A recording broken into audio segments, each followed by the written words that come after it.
I'm Christian Abbott. I'm Nathan Lavender. I'm Sean Abbott. And this is the Red Mist Podcast.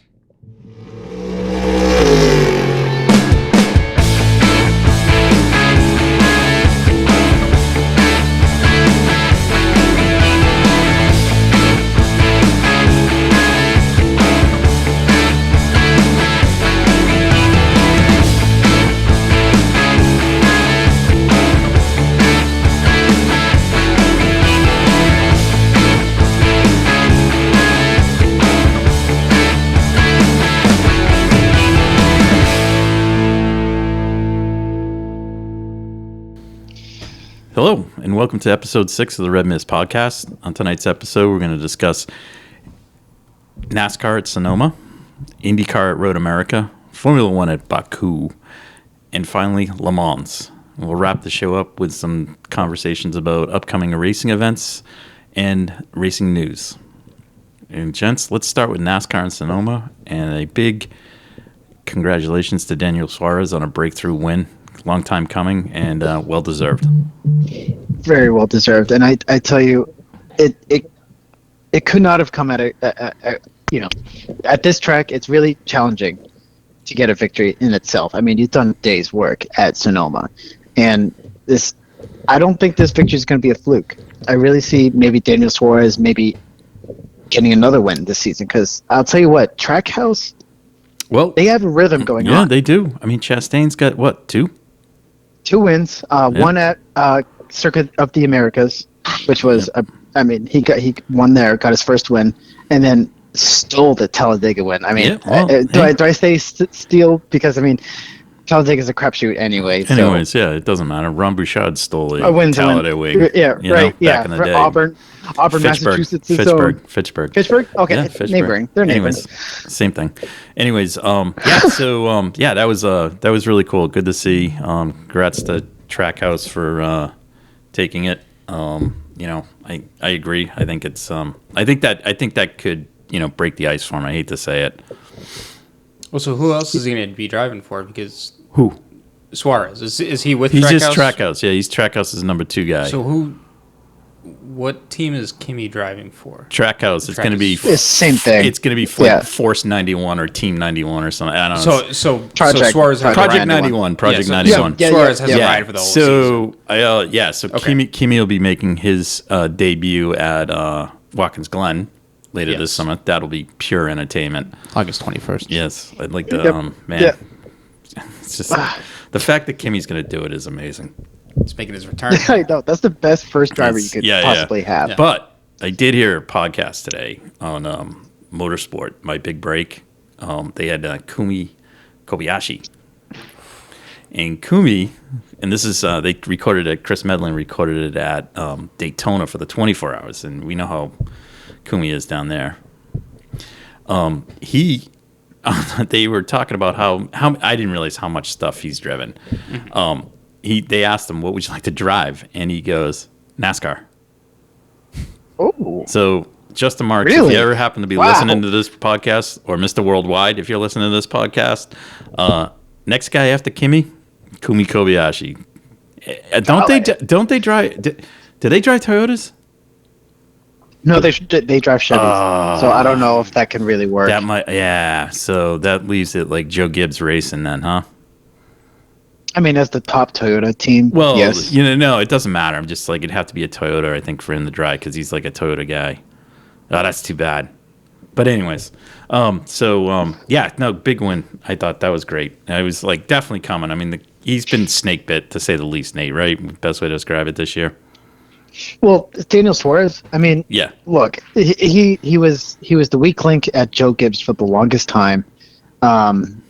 And then he went to a Petty, right? The Gaunt brothers. Oh, and they were like a 30th place team with like they only had funding from Toyota. Okay. And they had like certified Toyota sponsorship throughout the year. And then Trackhouse happened, and Daniel Suarez was the first driver to get on. That's good. Good for him. And I tell you, in their first year, he almost won the Bristol Dirt Race. Yep. No, so, like I said, he's been snake bit. He's there. So congrats to those guys. I mean, I really big fan of Justin Marks and what they're doing there. exactly. And I saw Justin Marks on the pit box, and he was so so pumped. You know, it's finally Daniel Suarez gets his first win, and he becomes the 5th international driver in NASCAR. Well, at that non-U.S. level, foreign-born, in yes, the big Cup Series, in the Cup Series. Yep. All right, Yep, cool. yep. Good. First from Mexico, so Excellent. that's pretty cool. That is pretty cool. It's a good couple weeks for Mexico. Checo with the win at Monaco, and then just thought about that. and then Danny Suarez with the win in NASCAR. It was a big weekend for the Piquet Suarez Verstappen family too. Since Daniel Suarez is dating, is it Angela Piquet? Oh yeah, the other Piquet, the girl. Piquet sister, and Max is dating Kelly. So a big win there. Bet you they were trading texts and stuff and that. I don't know if Max went for tacos. Maybe Suarez got Colton to go for tacos, but we'll see. Anyways, but good weekend there. So that was fun, and like you said, Nate, it's good. I like that track for NASCAR. It's a good track. And where in the world in NASCAR do we go next, Nate? Well, we go to Nashville, not the road course, unfortunately. This is a return. Is this a return? This is the first race in Nashville? No, they went last year. Oh, they did. Okay. Sorry. It was their first time back last year. Yeah. And then they switched from having races on Fox, and that they're going to have their races on NBC and USA. Thank God. I like Mike Joy. I don't know about you guys, Mike but Joy's Rick Allen. fine, Oh my God. So you like Rick Allen? So what? They're going to be on NBC now? Yep. Yeah, they switch over. So Lee Diffie's calling the races? No. No. Thank God. I mean, did I say please. that? But good Lord. I mean, Rick Allen, he's pretty interesting himself. Like his common quote is "championship implications," and then just. Oh, I thought you were gonna say really book it. Book it. Well, we'll get to that later in November. Yeah. Anyways, so all right, so off to Nashville. Nice. That's a mile and a half. Yeah, cookie cutter track. Right. So cookie cutter. That's a good track. Actually, that's a good town for a NASCAR race too, and that's also in theory Trackhouse's spiritual home track. So, since Justin Marks is from Nashville, just quickly looking at the. I don't know if the point stand is relevant, but no, it's not. And you know what? It's not even going to be relevant. Right now, in the top 10, we do have 3 drivers that don't have a win, so they're not qualified yet. No, so because we have Ryan Blaney. We have Ryan Blaney, who's sitting 4th in the standings. Truex, my man, Truex, and then at 6, and then Christopher Bell. Yep. Yeah, so that's pretty good. And I'm just kind of going down the list here. Suarez is 17th. That's interesting. We got Suarez, Austin Cindric, and Kurt Busch. Is it Kurt or Kyle? So riddle me this: Blaney could win points but not be in the playoffs if he doesn't have a win. How many guys qualify? There's some crazy rule on this. It's so here it is. So there's 16 playoff slots. And what my worry about this year was you get 16 winners. Well, different winners. Yeah, you get 16 different there's winners. Gonna be, I think this year you're going to see more than 16 because this car is such a spec car. Right, it's new. Right. The only So Nate, what you're saying is we could have say 20 winners, right? Yep. Those 20 will qualify, correct? No. The top 16. No. If you win, you're in.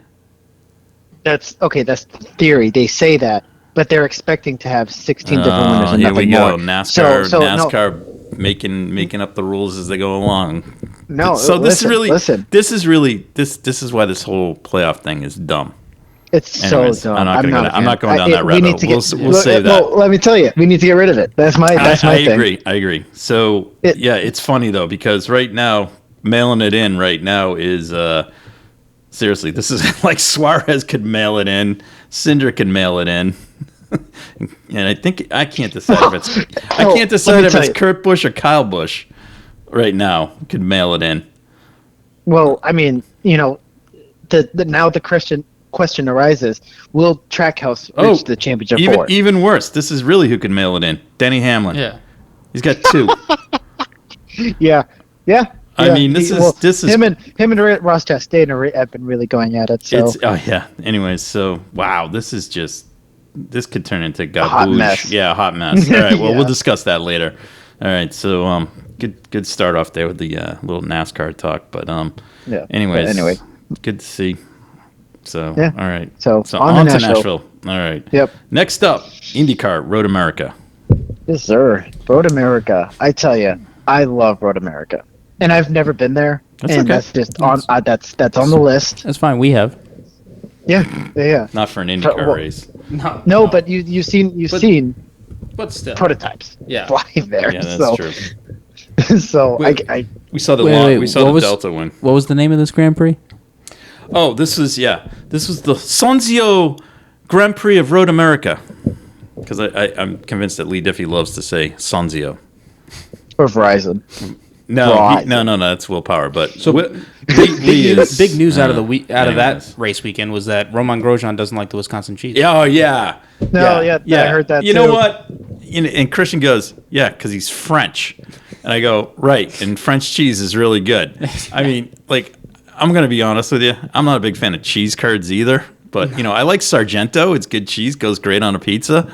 But I got it. The guy grew up with good cheese, so he makes a comment, and never mind. I'm not going to name the guy who called him out on it. But anyways, one of the NBC pit lane reporters. Anyways, move on. Anyways, but yeah, Grosjean didn't like the cheese, but he liked the track. Yeah. I mean, how can you not? How can you not love that track? No, it was great strategy. Fast. Yeah. I mean, the thing you can get sucked in there doing is you can get sucked into using push to pass really quickly. Oh, I know. Mm-hmm. Yeah, you're on the straightaway and someone behind you has a run. It's kind of. I feel like it would be really tempting to just use that up and just try to hold your position while in front of the driver trying to overtake you on all these straightaways. Right. Yeah. Right. Which it seems like Newgarden managed that really well. He did a great job. Yeah. I mean, he was fast all weekend. Recap of the weekend. Rossi gets pole. Newgarden was on second. Yeah. Did you catch the interview with Newgarden after qualifying? No. Absolute hilarity. No. He's like standing there and he gets out of the cart and he goes, like, they went, alternate blacks? They used the black tires? Like, you scrub blacks? Yeah. That's what Rossi and Hurdy used. And, interesting. which is because last year, Newgarden did that. And Newgarden went, what? Like, he gets out of the car and he goes, who got pole? And they go, Rossi. And he goes, oh. And then he looks and sees, he was on scrub blacks. Yeah. And he's like, why didn't we do that? He was just kind of like funny. And he goes, I did that last year. Yeah. So it's kind of good. I mean, I give him credit. He, but. And then. And he's a millionaire now, so. Well, yeah. Well, yeah, he's a million. He won $1 million, but half of it went to half of it went to charity, and hopefully a good chunk of it got spread out through the folks at Penske in terms of the working folks. Because they need more money. For sure. Roger doesn't. Roger doesn't. he wants more tracks though. Give me all of them. Imagine if he came down, give me that check, son. That would have been funny. but. Yeah. Anyways, that was. But I went to 2 worthy charities in Nashville, so I was kind of hoping he was just going to give the whole $500,000 to one, but I guess the other piece goes to the team, so fair enough. Mm-hmm. But congrats to him. I mean, that's diversity right there in terms of winning. It's coming out of the box strong for Newgarden and his team, so good on them. But the so lap 1, the race gets started, and Rossi. Lap 1, was it lap 1 or was it on? No, it was after the green. It was end of lap 1 when they came up the hill. I know where you're going with this. So the race starts. Rossi gets a good jump on the field, and immediately. Yes, it was lap 1. It was the end of lap 1 when he came up the hill. Then he started the Swedish snake up the hill. Oh, even on when the they lap took the 2? green. When they came around, so when they took the green and went down to Canada, the first corner, they led the first lap. Okay, so they're coming around, finished the first lap. He did the Swedish snake all the way up. the straightaway from the Yeah. bottom of the hill after they got out of the corner, and No, it was hilarious. But he did it on the start as well, on the restart. He did it for half the straight. He cut across and then came back. I didn't think you were supposed to do that, but Well, again, Right. and This he goes back to our it conversation at doesn't Indianapolis. matter. The next lap, whatever. The end of the first lap, he did it, and it was like for the next four laps, he was doing it. It was hilarious. But then everyone else was doing it later on in the race too, on all the other restarts. So, but he even mentioned it on his podcast when he was talking with Hinchcliffe. He was like, "Look, like he's again, it's all fair, and you got to do what you got to do to win. But are you going to set a precedence? Right. That's what he was. His line is this what you really want? Yeah. And they're like, and they didn't say anything. He's like, okay. Yep. All right. So fair game. He's doing fair it. game. They just it was I think that's the Achilles heel with the Andretti team is their pit stops. I know. They have they have good strategy. Don't get me wrong. It didn't help that the guy was parked in front of him either. Oh, the first time, but yeah, the first. What time. are you gonna do? But right, could have happened in Newgarden too. I mean, no, Or anybody. Marcus he's Ericsson, up at the points front. leader. oh, he took the front, right? Yeah, Right. he's took up at the front, pit so he stall. doesn't run into So that stuff. yeah, I mean that was just that's just the Achilles heel in Andretti. They're just I'm sure they practice. It just seems like it bites them in the butt all the time. So Well, Penske goes a little bit quicker when they slam the wheel gun on the ground. yeah. All right, so I know what you're folks, talking about. if you're ever watching, and like this is something that we picked up only because I picked it up and all I the was time. kind of I picked it up and then I started watching it all the time, and it's sort of gotten to be a kind of a quirky little thing that I noticed, and I kind of brought it to Nate and Christian's attention when we watched the race one time. I said, so if you watch the right front tire changer on Penske, you can't miss him on any of the three cars. Isn't it left? It's left front. Sorry, you're correct. You know what? He's anytime He's the inside. He's on the outside. Yeah, he's on the outside of the pit wall. Yeah. So it could be like at Indy, he was the right front tire changer. So whoever it is, it doesn't matter what team it is, they're all the same. But I think it's the guy on Newgarden's team. He takes the gun and these things are like $5,000 a pop. Yeah. All right, and he literally chucks it behind his back. He like shows off and he flips it behind his back and slams it to the ground. It's like a pass behind your back. Yeah, in and it's like, basketball. look what I can do, Yeah. And then he gives him the old finger and points him out, and it's kind of like, it's not about you, brother. You're just the front tire changer, and you're the guy that's supposed to go. Don't make it a show. Yeah. Honestly, I'd like to see Newgarden run over the guy's foot. Well, but- I'm waiting for the one weekend that he slams it and it shatters in pieces. Oh yeah, and then he yeah, drives yeah. over it. Or what happened during the race? Who was it? Eric's No, wasn't it Eric? it was somebody. Rosenquist, I think. One of the front guys. One of the front guys. Yeah, guy slung the tire underneath the front of the car and it got stuck. Right. And it's like, let's not make a spectacle out of it. The gun got caught underneath underneath the tire. Anyways, so that's kind of just a side note there. But anyways, so good job by Newgarden. We had Marcus Ericsson continuing a strong run. Yep. Well, Regains. let me tell you, I did not see a second place coming for Marcus Ericsson. I really didn't. This is big points for him. Yeah. And looking at the championship, he's nearly 30 points ahead of Will Power, and Will Power didn't have a strong race either. Oh, no, well, he got taken out. Yeah. Yeah, by was it Nicholas Latifi or Lance Stroll? No, or it was a fellow Canadian. It was Devlin DiFrancesco. Oh, wait. Oh, Who was it? okay. Devlin DiFrancesco. That's correct. Yes. Oh, God. That's more like Daddy's Cash Light, but anyways. I mean, he's okay. He's good, but Hinchcliffe is kind of partial to him because he's Canadian, but it's all right. But Ericsson regains the championship lead after letting it go after Indy in Detroit, comes back to it. So we'll see if he holds up the form. Yeah. And then we had Will Power. Yeah, no, it's just the Verizon car didn't have a good day. Newgarden, strong rebound. And this, our fourth place points guy, Pato Award.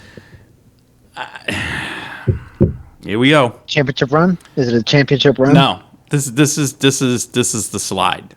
This is the slide. It's going to be a slide. Yeah, because now you're starting to drop and lose points. Yeah. So we had an engine failure this weekend. Mm-hmm. Okay. Now we go to Mid Ohio, and last year he did a wonderful job of burning the tires up. Yep. So here we go. I'm just saying. And then we got two Ganassi guys, Palou and Dixon. And then kind of lurking. Might I add, they're further behind in points than I would ever expect. Well, especially to Marcus Ericsson. Yeah, but let's take out the double points at Indy. All right. Yeah. I mean, I don't like that double points thing, but anyways, they take the double points out at Indy. We have a very tight title race. Well, regardless, it's still very tight. Yeah, it still is. And if anything, this season, I think, folks. I think when you get right now, if you're not at the 200-point level, and McLaughlin's just outside that, but he's just on a horrendous run of form right now. I don't know necessarily him, but it's just bad luck. Yeah. But from him on down, and that includes Colton Herter, who's 3 behind. Would you consider them out? Yeah, unless you go on a massive win thing here. Even Rossi going into last weekend, Belle Isle and this past weekend at Road America, he wasn't. He's on good form. He's had 3 good races. Right. So he's just putting in results, which is where you need to go. Which needed to happen early in the season, unfortunately. Right, but I'm looking right now at it. Yes, Ericsson. I throw out. I think Newgarden. You got to watch him. He's right now. If you look at all the results, he's pretty much at the front every race. Yeah, we got 3 wins consistently. Yeah, 4 top 5s. Take out 1, take out 3. Yeah, right, -3. Sorry. So you got 1 outside the top. 1 outside a win. So good for him. So I think Joseph, you have to really look at him to move here. I don't know. Palou, I think, could do it. He's quick. He got tagged by Ericsson this weekend, so that was a bit. I think his Indy run hurt him because he was having a good weekend then at the 500. Right. That definitely hurt him. Same with Dixon. It was his own mistake, but costly speeding penalty on pit road by 1 mile an hour. Too. That's all it took. At Indy. Yeah, at Indy. Yeah. So, yeah. All right. But next race for them is Mid Ohio on July 3rd. It was good to have. We had Simona back, which was great to see. Mm-hmm. I think she's doing 3 or 4 races. I know 3. I don't know 4. I don't know if 4. Some other folks that kind of impressed over the weekend. Unfortunately, Callum Ilott. He got it in there in qualifying, and unfortunately the car went off the track and kind of dinged it up a bit. But he finished 11th. He's got an 8th and 11th right now, and those are road courses. All right, so who's to say? Who know? For him, that could be a kind of a guy to watch. Well, I'll even add further to kind of backtrack into Simona de Silvestro. I think she's just getting used to IndyCar again. So I would say this. Yeah, it's been 3 years. Road America. Yeah. Well, right. And I think she's just kind of getting back into the groove, and I would expect a much better result at Mid Ohio because she's raced there before. Mm-hmm. I would agree. So I would see maybe a top 10. Maybe that's. I don't know if that's too far of a reach. I don't.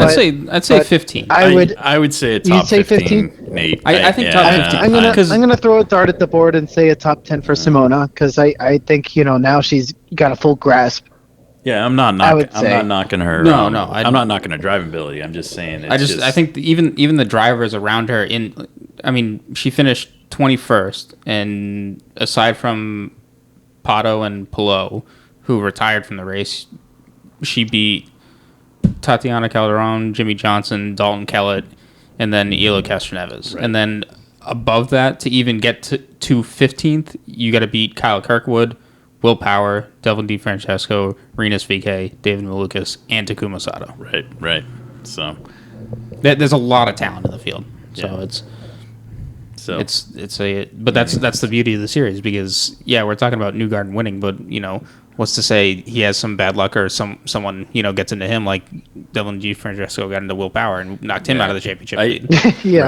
But anything can happen. So sure can. And I'd even add, Mid-Ohio is kind of and Sean, I think you brought this up on the last podcast. Sorry. How it just, the winner at Mid-Ohio goes on to win the championship. Yeah. Charlie Kimball has won at Mid-Ohio.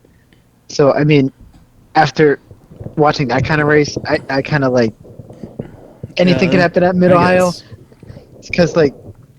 I'm seeing Marcus Ericsson. He's not done with wins. So he's not done with wins. I think he's going to get, if not Mid-Ohio, another road course win, maybe Nashville, right? But Ericsson at Nashville. Mm-hmm. But I can really see Marcus Ericsson being a real threat. Yeah. At Mid-Ohio, all the Ganassi cars really. This is the thing I don't like about these double points now. When I'm looking at this, what did Power finish at Indy? 15th. Yeah, the highest running Penske car. Yeah. I mean, it's like, if you take the double points out, honestly, Award, like, he's down in 8th. Almost. If you take out the double Interesting. points. That's why I just don't. I wouldn't say just down in 8th. I know, but I'm just saying. That's what I'm saying. It's like, can we just leave the points alone? I hate gimmicks. Well, I mean, it's more or less 2 races of the same results for everybody. Yeah, but the consequence is somebody like Rinus VeeKay crashed out. Right. Like, he got 0 points. Right. Mm-hmm. He got 0 points. He really got hosed on that race. He got hosed, and because he's 14th. I guess, and some guy that finished 32nd. I guess same argument could be for Dixon too. Yeah, it was his own mistake, but if you're saying 2 races in one, well, he won half of it, right? So why shouldn't he get full points for a race? It's just I just don't like gimmicks like that. I mean, I'm okay with the push to pass because it's a number. Yeah, it's not like DRS. You know what? You can burn that up really quick. Yeah. In case in point, this last week. Yeah, because guys did burn it up. And case in point, somebody was out of push the pass, meaning it hurt her. Yeah. And he held off, I believe, Grosjean, who had a lot more push the pass left, and he couldn't get by.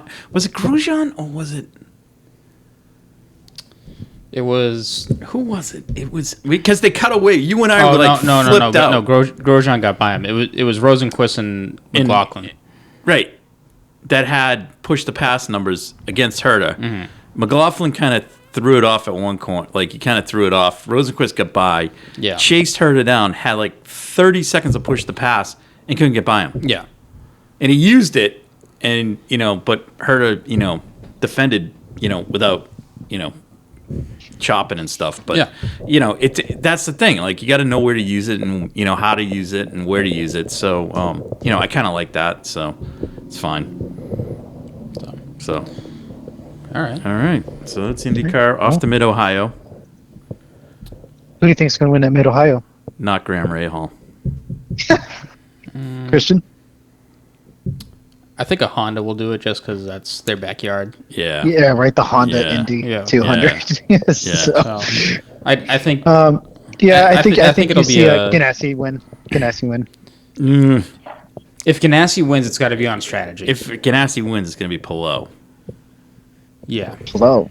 He's just been the fastest of the drivers, and I keep saying it. It could be the breakthrough race for Colton Herta. I don't know. We'll see. See if he gets smoked on freaking strategy once again. I don't know. Maybe Rossi keeps up his form. Then Rossi could. Because he was strong there a couple years ago, I think. Well, speaking of Andretti, here's what's on my back burner. I'm still waiting on that Romain Grosjean victory. I am. So let's take a look. Potentially, Mid-Ohio. Road America definitely was a possibility. Mm-hmm. Mid-Ohio definitely could see that happening. Yeah. Yep. Maybe Toronto. The race after street circuit. Then we go to Iowa. Oh, Right, you know where it's going to happen? July 3rd. Grand Prix of Indy. Grand Prix Indy. Yeah, 30th. Yeah. Because after the Harvest Grand Prix. Because after that, they're at Nashville and Illinois, and he even though he enjoyed running, he had a little bit of trouble in the small ovals. Nothing, it's just Illinois was oval. Sorry, Nashville's street race. I'm expecting Colton to probably. I'm expecting him and then Rossi was strong that last year, and Rossi he was also strong at Belle So Isle. then we got two races at the end of the year where Grosjean, could potentially come big is Portland and Laguna. Yeah, and Portland's always a fun track. Mm-hmm. I mean, you can complain, especially with Indycar. It's not super long, but it's competitive. Yeah, and it's got that straightaway and then chaos at the chicane, which I wish they never had. I get it. Yeah, but back in the day, in the 80s, when Porsche 935s were running the roost, there was just a big long straight down the drag strip there, and it was like wild. Anyways, I'm dating myself. Okay, I love the 80s. They have the best music. I'm sure. Great, good, Nate. I was talking sports car racing of the 80s, so let's not talk. And actually, kart of the 1980s was fantastic. All right, so. All right, so good on Joseph, and congrats on taking home the prize money there and the extra bonus check for charity. So congratulations to him. All right, so next up is Baku, and I'm just gonna sum it up in 2 words: my back.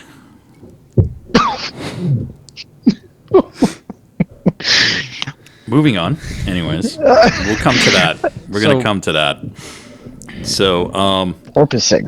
Porpoising is bad. And what did I say? I didn't say Baku, but last podcast I mentioned about a bumpy circuit being Coda. It is, but it's bumpy. But Baku proved to be bumpy. Proved to be bumpy as well. Yeah. So how will Canada turn out?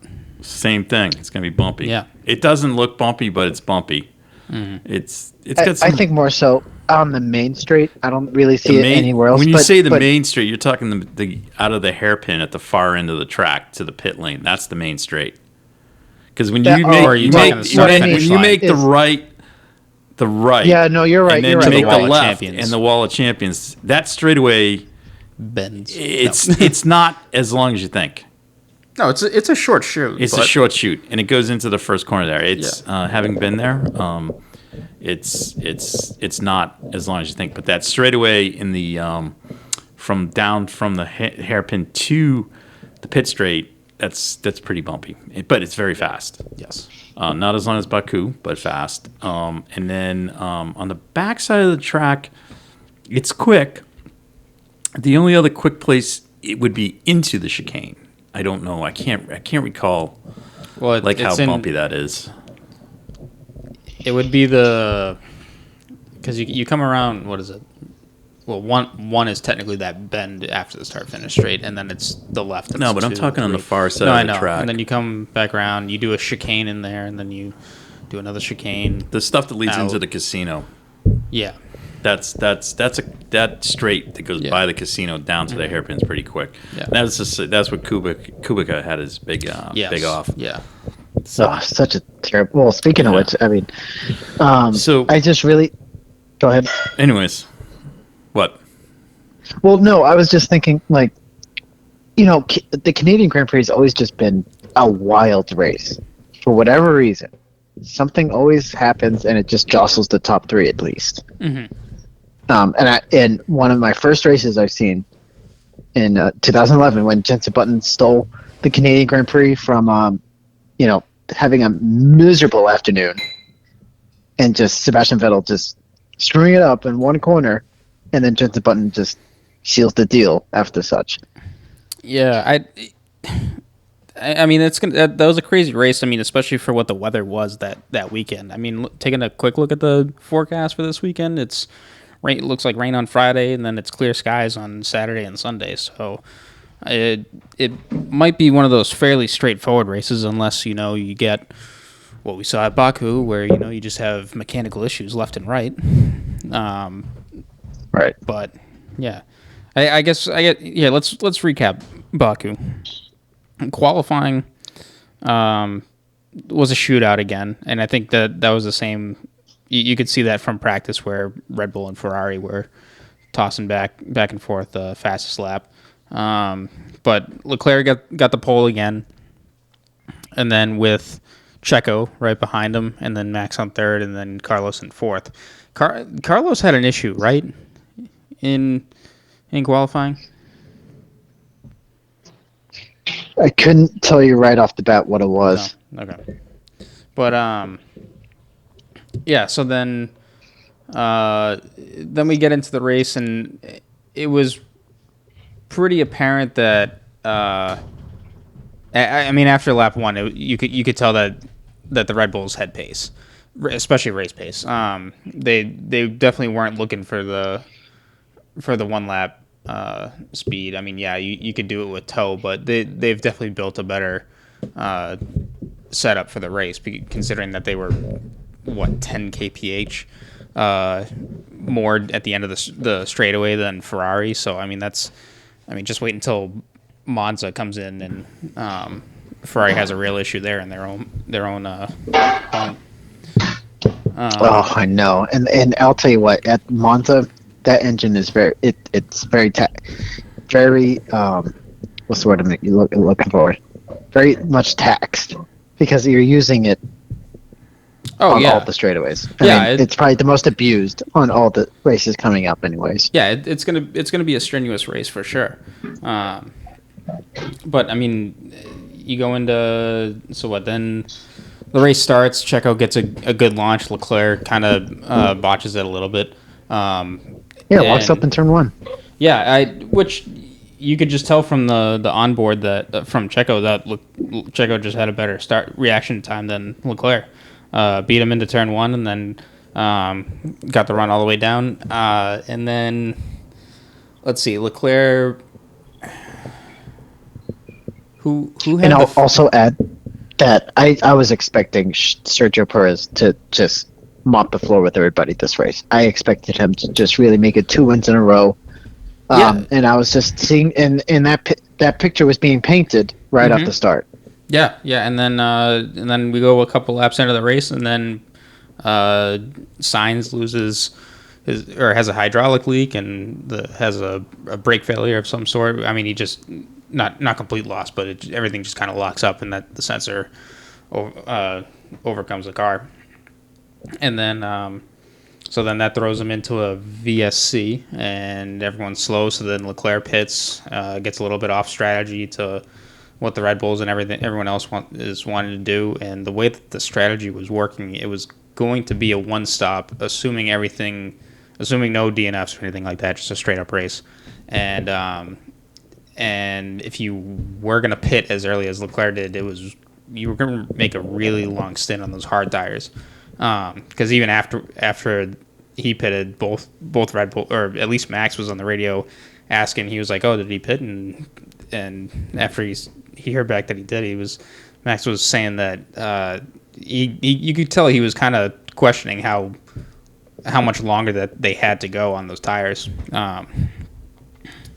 So yeah, and then they get going again, and then finally the Red Bulls pull in, make their pit stop about.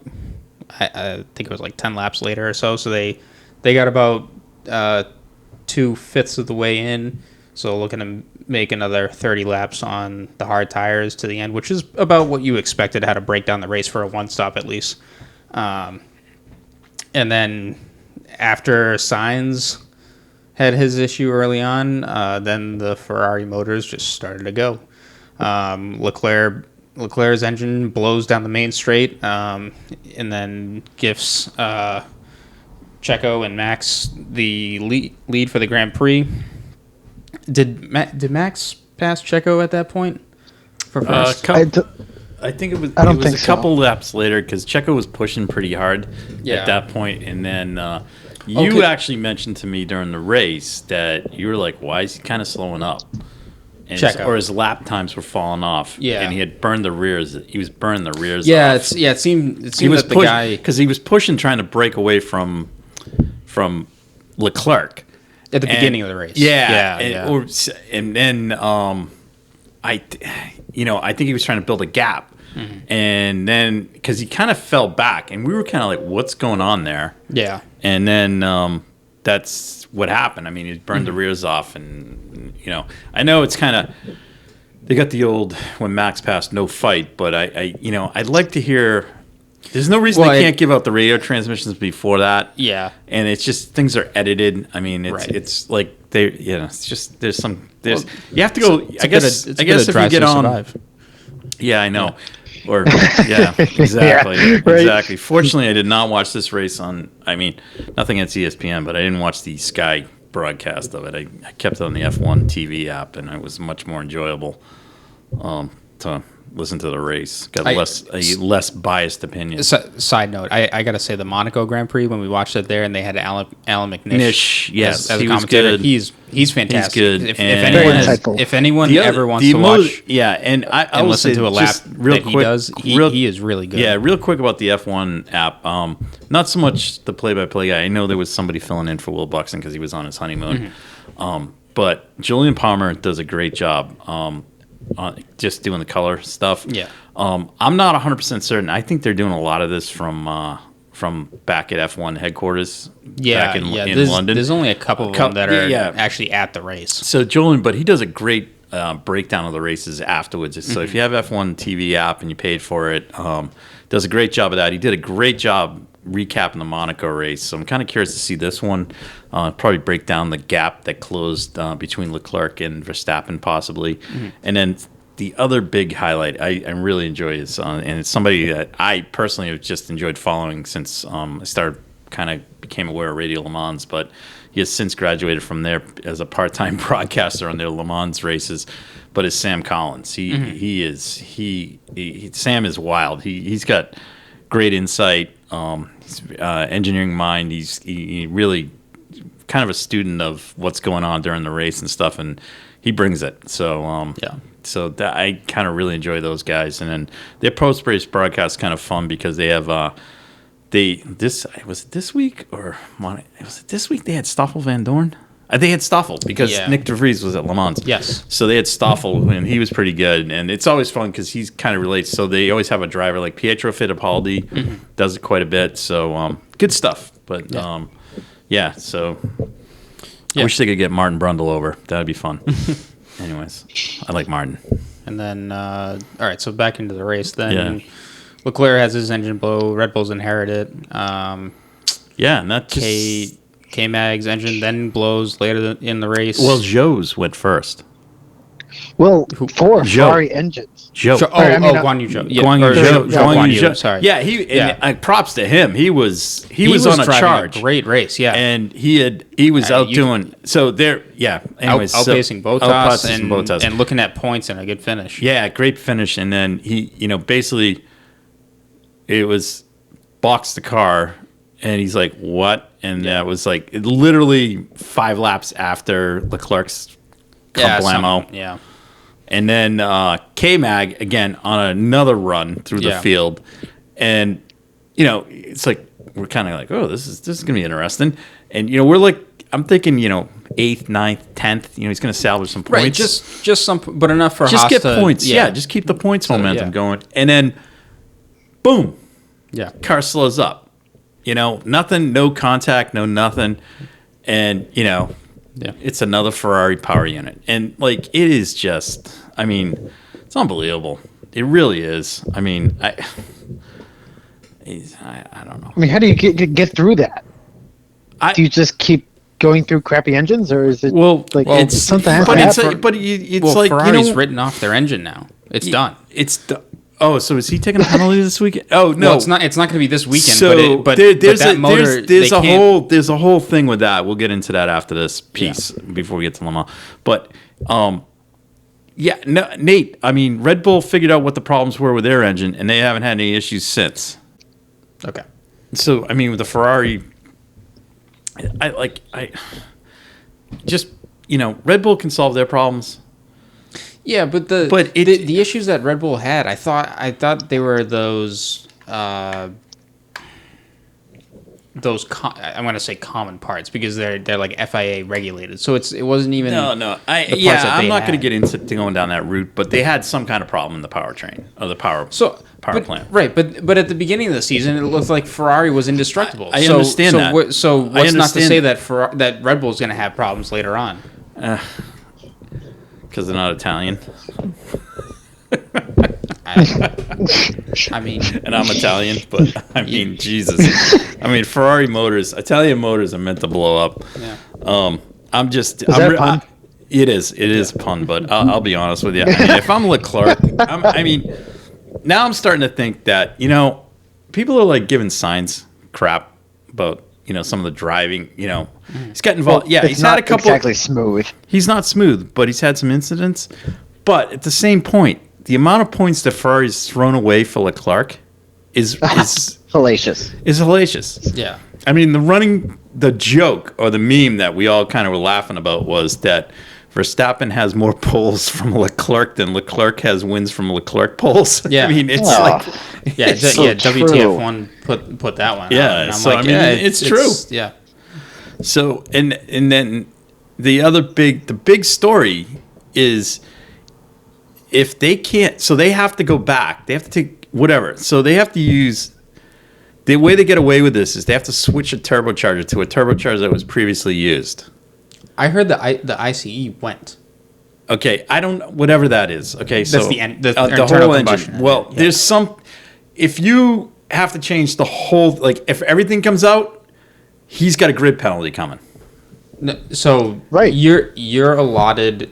No. This year it's three or four. I understand, right? but so you're given that much, and then it's after that because no, there is a potential. There is a potential for a grid penalty this weekend. If he can't, he needs to put. There has to be X number of prior components on engines that came out of that car, that go like. I'm not joking. They were talking about this like post race show. They were talking about this. So the whole power unit package is broken down into like six parts. I understand that. Right? The way they said it, and this is from people on. Eventually, they'll have a grid penalty, but it was the same after Monaco when Checo and Sainz had their issues and they weren't sure they had to replace the gearbox. They didn't. Yeah, but there was certain component. This is the whole stupid thing, like these penalties and all this crap. But they're saying that there is a real possibility that there could be a grid penalty coming for Leclerc at the earliest is Montreal, but it could be the next race after that. He's in a big boat of trouble right now. Well, how many engines has he blown? It doesn't matter. Two. Okay. Because they had the one in Spain. Okay. Yeah. So right. So if it's not this engine, it's going to be the next engine. The only reason engines typically last 6 races. Well, Christian, I understand that. No, I know grid penalties are coming. I don't know if it's going to be this race. I think you need to go back and take a look at what's been said, but he could be in trouble. I mean, huge trouble. I mean, that's he's going to get a pull and it's 5th. Right. So he goes out, runs big in qualifying. It's like, yep, see you later. You're 11th because you got a 10 grid race. Got a 10 grid. Yep. I mean, it sucks too. Yeah. And it's not his own. It's nothing he's doing. Okay. No. I mean, by no means. It's just like he's got the Ferrari curse. I hate to say it.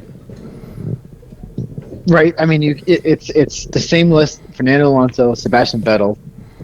It's just that list is growing now. And yeah, I mean, it's any driver that goes to Ferrari now since Schumacher has had this. I wouldn't say engine problem. It's also the people on the box. Yeah, I know. Schumacher had that long run with Ferrari. I mean, Seb went there, a lot of fanfare. Fernando was there. Honestly, the last guy to win the world championship for Ferrari was Kimi. Yeah. I mean, okay. I mean, and let me add to that. He won that championship because, I mean, Lewis Hamilton and Fernando Alonso were shooting each other. Right. Kimi just hung around. Right. Yeah. Right. Right. So, I mean, anyway, Ferrari's like, oh, man. The other part of this race that was really good, and, TV coverage didn't do it the best justice, but was the mid-pack battles were fantastic. Great stuff. Yeah. Great stuff. A lot of strategy. McLaren trying to play strategy out, things like that. Could they really just? I mean, it was funny because like the Alpine. Oh God, why do I say Alpine? Because I want to make it anglicized. The Alpine was just super quick down the front straights, and the McLaren just couldn't get there with the horsepower. So there was a little bit of I don't know. There was a little bit of drama there, with Lando trying to get around Ricciardo. But I'm kind of like, whoever's in front is in front, and we're not battling for. They're not in the world championship. They're not for the lead. So I mean, it's like, let's stop with that. I hate that crap. But anyways, so just to get the power unit usage stuff, give it some clarity. There's drivers can use 3 internal combustion engines, 3 turbochargers, 3 MGUH, 3 MGUK, and then 2 control units, 2 CECU energy store, and 8 exhaust systems. So that's your limit is mainly 3 and 2. I think the issue, and then your count on Leclerc, what he is at, is 3 on the turbocharger. 3 on the turbocharger. So they need to save the turbocharger. They have to hope that the turbocharger is safe. So typically, right, if you're only allotted 3, right, and you have 21 races, everyone has to make 7 races. So typically the way teams do stuff is that they make it last for 7 races. Right. Because that's about it. So the problem... So they'll take grid penalties at some point. And same with Red Bull. The problem for Canada has to do with the turbocharger. If they can't save the turbocharger, he's screwed. That's the problem. He's going to take a grid penalty either this weekend or in 2 weeks. If the turbocharger from the first, like whatever engine they were running, if they can't save it, he's screwed. Yeah.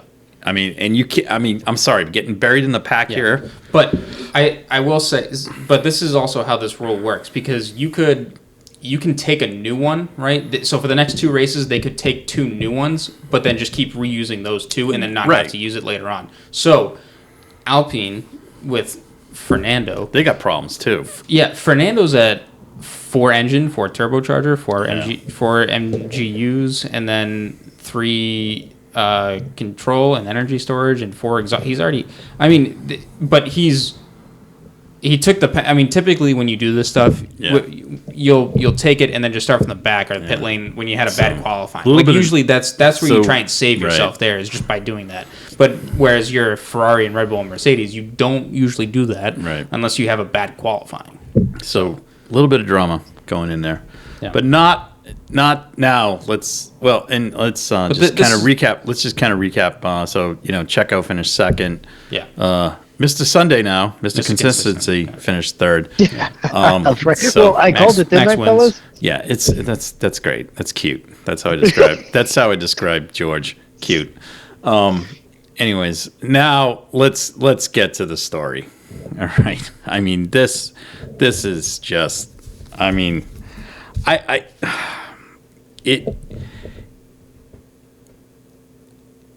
it's getting embarrassing. Okay. Yeah. Because all of a sudden during the race, and they all love to slash to Lewis's like radio transmissions. I mean, we've kind of like joked about it. Like when he's out in front, you never hear a word from him. Okay. When he's battling through, even when he had a good car, even the best car, he's battling through, trying to get through. It's like if they don't move over for the Lord Lewis. Sir Lord Lewis. Anyways, it's like he's driving dangerous, man. Report him. And it's like dummy, you do the same stupid things. I mean, you posted I just shared what F1 posted today about a battle back in 2013 with Fernando. or 2012. Yeah, of Fernando trying to go around the outside at Canada. It's hairpin, and Lewis was on the inside, and Lewis does the old Federuski, runs him right off the track. Yep. Just like some people will say, Max ran right off the track at Abu Dhabi. Yeah, but hey, look, or got hip checked off the track at Silverstone. By Lord Lewis. They're all race car drivers, and there was no contact. There was no contact. There was no contact. So why is there a penalty? So so they're going like the whole race. He's just it's like wah, wah, wah. and it's like he's in like 7th or 8th. And then it's like they got the virtual safety car, which worked out to their advantage. Well, that and... Well, it worked out to their advantage. Two of the cars ahead of him. No. Well, no. He was down in like 7th and 8th, and they got some pace. Yeah, and it was some strategy from the pit wall that got him up into 4th. All of a sudden he kind of perks up. Everything before that was just Mr. Dower, and then we get the arg my back, and it's like, what? Yeah. The seat gone cold. I mean, I didn't hear George. I didn't hear anyone else. Okay. Well, it's because but it's because he's not in the front. It's because of that. Well, yeah. It's like it's getting in general. It is getting to be a drama show. Yeah. It's because it's tiring. He doesn't have the fastest car. Even last year, because he knew he was in a title fight. Yeah. My tires are going off. And it's like, dude, are you just saying? It got to the point where it's like no one believes you. Yeah. All right. They're crying wolf. Well, it is, and that went right into preseason where it's like, oh no, we don't have the fastest car this year. We're definitely on the back foot, and everyone's like, are you? And then they brought out the super side pod car. Right. And then then George blitzed the time board and then puts the fastest time on the board at the end of preseason testing. I mean, we're like, okay, are you really fast? Or and then so now we're finding out that he's running his car lower than George is running his car. Look, no, regardless. I get it. They gotta lift the car up. They gotta lift the car up. Look, that's it. Here's the thing: some teams have figured it out, some teams haven't. You either figure it out or you don't. Well, I also think some of the drivers haven't figured it out because I think the compromise, George raised the car a bit, and I think George figured out how to drive it. And correct. Yeah. I just don't think Lulu. This is his problem. He's never been in a crap car. No. Okay. No. And George is coming from a back marker to a front runner. Yeah. Okay. Right. So it's not inconceivable to see how he's progressed. Mm-hmm. Okay. He's a talented driver and everything. Yeah. I don't like that Toto's put the chip in his head and he is the mouthpiece of Toto's mouthpiece. But anyways, it's the way I guess it goes over there. But but Lewis has to he's got to drive the car, and they know that there's a lot of disdain on his end to go and do simulator testing, stuff like that. He goes, I've been doing it, but he does not do it. Okay. He doesn't put in. No, he doesn't. He is Mr. Show up and drive. Okay. But does Fernando do it? Does Seb do it? I think Fred. I only ask this because it's the driver from the same generation. I'm just going to throw this out there. I think throughout their careers, I think Fred and Seb have been in more crap cars, go-karts, everything, than Lewis has. Okay, I can't speak for I can speak for the go-karts because at some point he got picked up by McLaren in terms of for karting. Right. Okay. Obviously they spotted him. He was a good talent. I mean, and his dad was doing the whole thing. Props to his dad for getting his career going. But this kid has never been in a crap car. Whatever. No. He's never been in a crap car. And honestly, I don't ever see him on the radio talking strategy. I'm convinced he doesn't have a clue. No, I don't think so. Yeah. No, because he's so used to being wherever. Okay, so and this isn't like I'm not like bashing Lewis or anything here, and it sounds like it, but it's like. Okay, you got a down year. You got to work through it. Mm-hmm. He claims that he's working through it. Yeah. But it's like no one wants to hear you. He's like the number 2 driver at Mercedes now. Yeah. Because he doesn't want. I don't think he wants to work. That's just me. Well, I think he's in that different mindset of if he hasn't had a bad car, he's relying all on his talent, and he doesn't know how to do that extra work. Well, he's relying on everyone else's talent. Right, and his driving skill. Right. Which don't get me wrong, it's fine. He's a good driver. Okay, back when I guess if you look at F1 history, I mean, Senna was a great driver, but he also changed. Actually, no, you know what? Yeah, Schumacher. Senna caught a lot of heat. Okay, just real quick, Senna caught a lot of heat when he was at the heyday at McLaren. okay, when he was battling Prost and that. But those two cars were superior. Yeah. Okay, but the kid worked at it. Yeah. He paid his dues when he was at both Lotus Atonement and then Lotus. Yes. And he wrestled those cars up to great finishes. Okay. Schumacher did the same thing. He started at Jordan. He was 2 races there, and then he gets pulled to Benetton. Yeah. And Benetton was definitely mid pack. He worked at it to get the car up there. Okay. No, I understand that. But Lewis came into McLaren. But my point is, those two guys, and you hear about some of the other big drivers that are out there, where their mindset away from the track is how they're working out and getting stuff done, and progressing. Pros, right? Yeah. So whereas with Lewis, I don't hear much of what he does. No, I just see a lot of social media. He's off doing stuff. I mean, God love his philanthropy and stuff, but I really don't care about his social existence. Right, but what additional work is he doing off the track? I mean, I don't think he's doing it. If a lot of it is hidden too, and he doesn't talk about it, fine.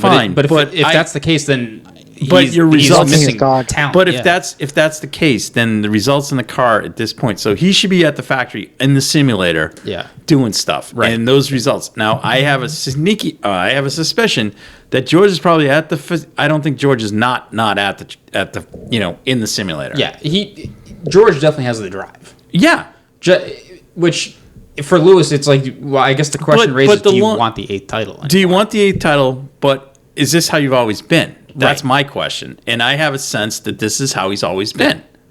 Okay, I mean that W11 is just a legendary Mercedes car. Oh yeah, but even the Ferraris Schumacher drove, those cars were legendary. Yeah. I mean, he was running up against Barrichello, right?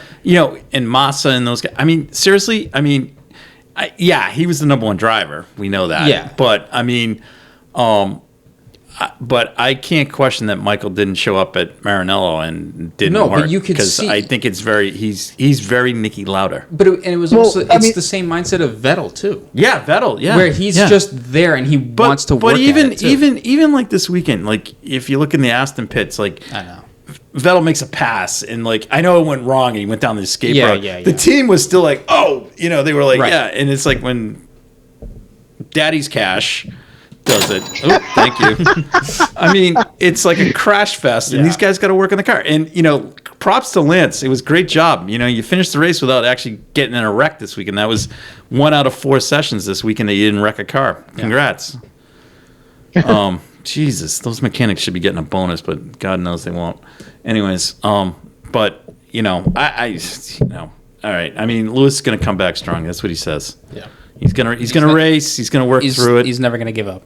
He's never gonna fight on. Never. We're gonna rise. But except the Spanish Grand Prix. We're gonna rise. It's like So all right. So we'll get we'll get a little bit of the drama from that. And props. Hold on. Props to John Watson for calling him out today. Yeah. Well, and I also kind of want to give a tip of the cap to Pierre Gasly. Yes. He finished best of the rest. Yep. And so that's definitely worth noting. Yep. And, he's very consistent at Baku. And I'd even add Sebastian Vettel to there because, I mean, he did finish sixth. Yep. And congrats, obviously. McLaren double points. I know it wasn't great, but, I mean, look, guys. Points are points at this stage. At this stage, it's points are points, I mean. And Pierre Gasly just cracked the top 10. I know Lando's kind of put himself as the number 1 driver of McLaren, but I'm sorry. Well, no, he is. But I'm sorry. When you're in the mid pack, and he's just mad he hasn't won a race yet. Yeah, he's frustrated. Yeah, I get it. I think the past couple of seasons, But the thing is, it's like, dude, you got to get in front of the guy. Yeah, Ricardo had the pace early in the race, and he got by him. Yeah, he did. Okay, he sure did. So he's gonna get by him, right? So Max I'm sorry, no problem. Yeah, hopefully, I mean, definitely Perez. I think smoked the tires. Yeah, he admitted it. He admitted it. But I think going forward, Max knows he's got to get by him. Yeah, he's got to get by him. If he doesn't get by him, they're not going to let him by. Mm-hmm. Nope, 100%. All right. Anyway, so Christian, you were gonna. The only thing I was going to wrap up on this was, I guess, what are our predictions, top 3 for next week in Canada? Oh, Canada? Oh, boy. No, Sean, I'm gonna have you go first. I'll go first. I'm gonna go. I'm thinking it's gonna be a Red Bull show. I mean, I'm I want to say Max, but I have a feeling it's gonna be Checo. I'm gonna be boring. It's gonna be Checo, Verstappen. No, I'm not gonna be boring. I'm gonna go Checo, Verstappen, and I'm gonna say Carlos is gonna get on. Now, if surprise winner, Carlos. Yeah. Yeah. Well, that's the site of Daniel Ricciardo's first win and Lewis Hamilton's first win. So he wouldn't be too far off. I don't think either one of those two are going to win this weekend. No. Anyways, I don't think so either. What says you? Well, I mean, I already gave a strong hint of who's not going to win, but I think let's see. I think Verstappen's going to get the victory. You're going to see. I'm looking down the line. I think it's going to be a traditional race, but kind of like lots of position swaps at the front. I think you're going to see Charles Leclerc just bounce back. He's going to finish second, and then third place.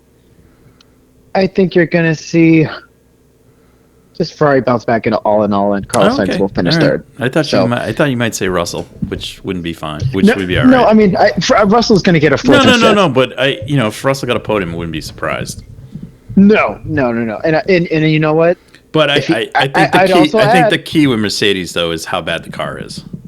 Well, and Sean, you're going to scream at me for this, but I would not be surprised if we see a first time winner at Montreal either. That being Carlos Sainz or George Russell. Just saying. If it's gonna be a first time winner, I'm gonna bet on Sainz. More so Carlos Sainz for sure. No, I mean I think Nate, that's a good. Well, that's why I picked Carlos as my outsider. Yeah. But who's your outsider? Surprise winner. Well, it's right there. You pick one out of those. I think the more surprise would be George Russell. Okay. That's good. It's a good reach. Good reach.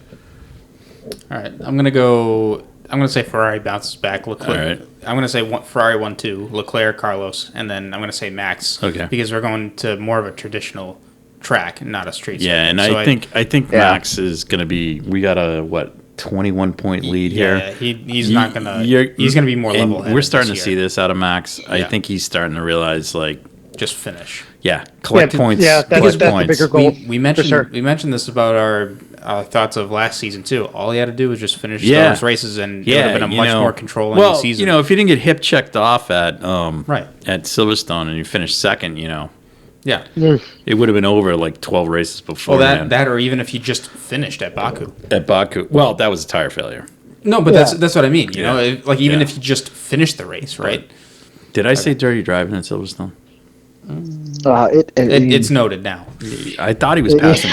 That's so useless. Noted. I was almost gonna bring up somebody from our past, but I guess outside winner. If we're gonna go crazy, go crazy. Get at it. I'll say Gasly. Ooh. Ooh. Yeah. I like that. 2-time winner. I like that. No. French-speaking driver. Nicholas Latifi. No. Or do I go with Fernando? No, it'd be Gasly. No, it's not an Alpine. It's not an Alpine track. It's not. No. They need the big. Anyways. All right. Also, I'll go for Fred at Well, Monza. then again, I said See, Bottas you would be on the podium. All right. No. Yeah. So I was just gonna say that Nate and I would like to personally apologize for the curse that we put on Valtteri. Yeah. I know. Christian brought that up, and I was like, shit. I was just. Yeah, so last week's prediction, they both went for Valtteri on podium, and that didn't work out. Now I'm looking at the predictions, and you both put Carlos at third, so I'm like, well, if I'm going to do Carlos on there, I got to put him second to not curse him off the podium. All right, so we're going to put the hex on him, hopefully. Because we all like Carlos. But then again, we've all just picked Ferrari and Red Bull drivers of some combination. Yeah, but right now that's what's there. I mean, George is picking up the scraps in terms of the podiums from Red Bull has a bad weekend / Ferrari, engine failures. Yeah, right. And George is gonna George. I think to him right now, finishing in front of Lewis at the end of the season is a big deal to him. So I don't. Huge. I think kind of shifts the focus on Mercedes. I think George will. Well, because maybe there's a big at the end of the season for him. Hamilton. Yeah, for George. I don't think so. Sure. No, I don't think so. No. If he finishes higher up? No, because he's a Toto driver. Yeah. Toto manages him, so it's like George could be driving for like $12. Yeah. That's like the unfortunate thing. Fair enough. I think because Toto, he's like friggin' what's his name there? Flavio Briatore. He had all the drivers. Yeah, I mean, it's like friggin' ridiculous. Okay. Anyways, so I think that's enough of F1. F1, we'll see you in Canada. Yeah. Oh, Canada. Go Lance. That's copyright right there. Go Lance. Latifi. Go Nick. Yeah. The 19th and 20th. There you go. So actually, how's it going? Very last one. I'm gonna say Latifi hits the wall of champions. No. Just because him and the wall. No. Champions all right. Christian. So the inter-Canadian battle. Oh, are they both from Quebec? I don't know that answer. I just see the Canadian flag and I just big Daddy Stroll's kid. Who's gonna crash first? Not yet. Hold on, Christian's just doing a quick Wikipedia search. Latifi is from Montreal. Oh yeah, all right, here we go. This is Quebecois. Yeah. And Lance Stroll is from Montreal, Canada. Ah, great. This is Les Habitants. This is like, oh man, this is Quebecois. How do we say c'est la vie? And I'm gonna say that Quick Nick finishes higher than Lance. Because Lance is gonna bin it somewhere. So you're telling me the 21st place driver is going to finish ahead of the 17th place driver with 2 points. So Big Daddy Latifi's kid's gonna finish ahead of Big Daddy Stroll's kid. Wow, that's a lot of cha-ching. Yeah, there is a lot of cha-ching. Does Latifi get points this week? Well, I think what? No, they won't. I mean, all right. So No, my prediction is Lance will qualify him. Okay. Well, just by car. However, he's gonna do something. You know what? He's gonna hit the friggin' woodchuck.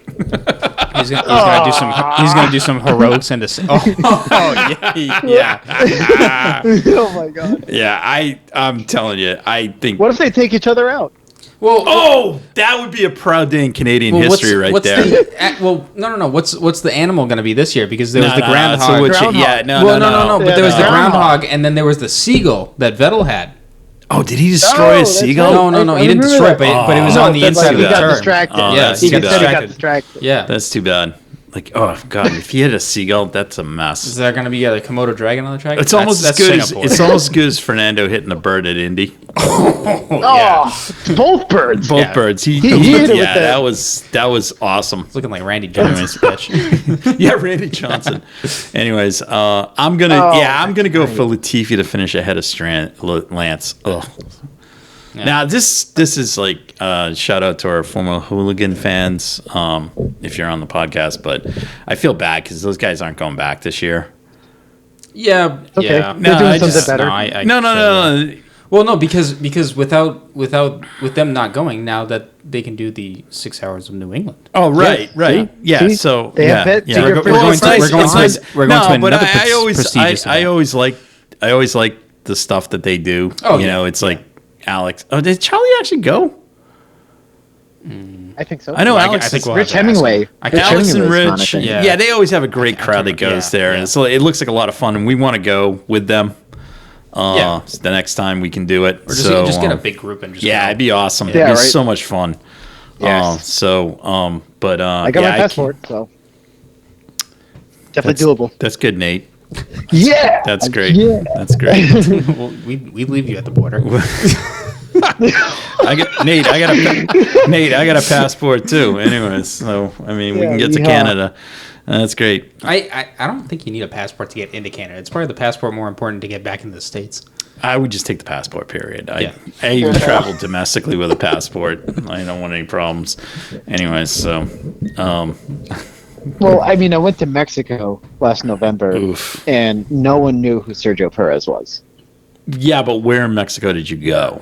Cancun. Yeah, that doesn't count. That's like going. Oh, come on! That's like going to Panama City, Florida, south. What is it? I also went to Tulum, where the Aztecs were. Dude, you need to go to. He's from Guadalajara. Yeah, and you need to go to Mexico City. That's they'll know, And I mean, hey, he caught the eye of Carlos Slim, and Carlos is the big Telecom Mexico guy. So. But anyways, and Daniel Suarez inside. Yeah. So I'm looking forward to Canada. Be fun. Yep. I feel bad for the crews and everybody. It's like a 1 week turnaround. Oof. Yeah. Anyways, we can talk about that in the year-end wrap-ups. The good thing is that they're going back to Silverstone after this race, so they'll have two or 3 weeks back at home, which will be nice. But still. But anyways, so is Azerbaijan in Europe or Asia? It is in. It's on the Caspian Sea. It's technically Asian. It is. Yes. But it's south of Russia on the Caspian Sea. Mm-hmm. It's a breakaway republic. Yeah. So it's beautiful. Looks beautiful. I looked it up. It's got a castle. Beautiful city. It's got a castle in the city. Yeah. I don't know if I want to. I think a Grand Prix weekend would be enough of Azerbaijan for me. But anyways. Well, yeah. When they announced the city in the country, and I was like, where? There's like 2 races I want to go to. Like like dream trips are besides the Monza and Spa, the fiasco, but the other one is I'd like to go to Australia, just to go to Australia because that's a cool place. I want to go to Singapore. Yeah, but I fear the dragon.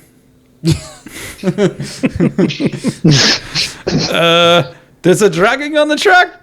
Yeah, there's a giant lizard. Is that what he called? What did he call it? Max called a giant lizard. That was awesome. Freaking kimono dragon. Yeah. That's like Roman downtown Singapore. I mean, Jesus H. Anyways, I can't wait. That. Well, Singapore's good because you can go to the what's the hotel there? Oh, the big hotel, like the King George. No, not the infinity pool. There's the whole infinity pool place. That place is amazing. There's another very very English style Londonish hotel there, and that's where you get this. No joke, you get the Singapore Slings at. So, anyways, all right, Formula One. Bonjour, au revoir, and bonjour to Montreal. Bienvenue. Speaking of French. Bienvenue. Yeah, bienvenue from the French-speaking Canadian. Back over to Quebecois. Back across the pond. Yeah. Anyways, so back to France. Le Mans. Yeah. Le Mans. The tricolor got waved. I will, before we start anything, just back to Alan McNish.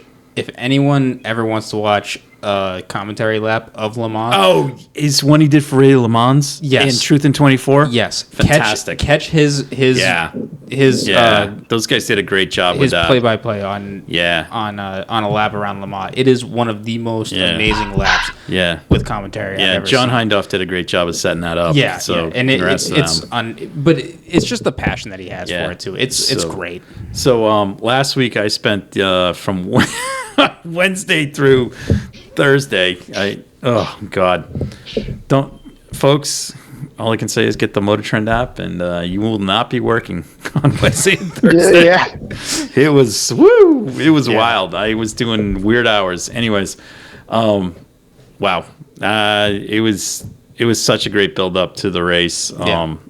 Watching a lot of it, practice, qualifying. I love Hyperpole. Yeah, I really do.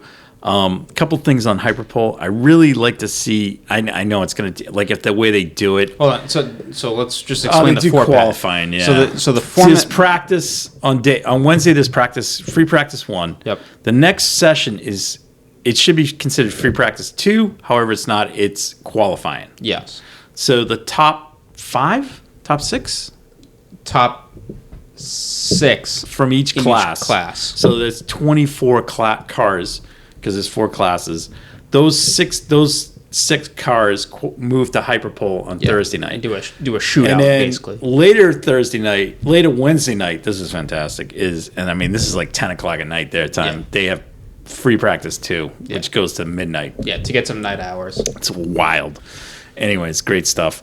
And then Wednesday starts off. Then Wednesday was awesome with Motor Trend because we had the Road to Le Mans stuff on, so that was fun to watch that. That was always a weird race to start.